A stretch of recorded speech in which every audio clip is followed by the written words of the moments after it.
আমার প্রিয় শিক্ষার্থী বন্ধুরা, নাম্বারের টেকনিক 5-এ তোমাদের সকলকে স্বাগতম। শুরু করছি আমরা। এটা হচ্ছে ও নিয়ে, তাই না? হ্যাঁ, যদি শেষে ও থাকে, ও এর আগে যদি কনসোনেন্ট থাকে তাহলে ইয়েস, আর ও এর আগে যদি ভাওয়েল থাকে তাহলে শুধু এস। দেখেছো? খেয়াল রাখবে। ইকো শেষে আছে ও, এর আগে আছে H consonant, echoes. Mango O consonant, mangoes, yes.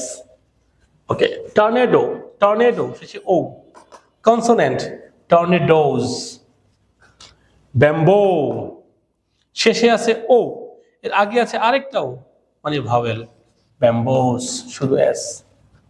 Studio O vowel, studios.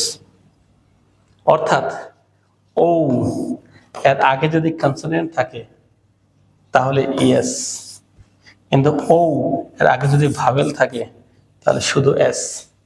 ব্যাপারটা একটু অবশ্যই খেয়াল রাখতে হবে। টেকনিক 5 আশা করি তোমরা বুঝে গিয়েছো। ধন্যবাদ সকলকে। আল্লাহ হাফেজ।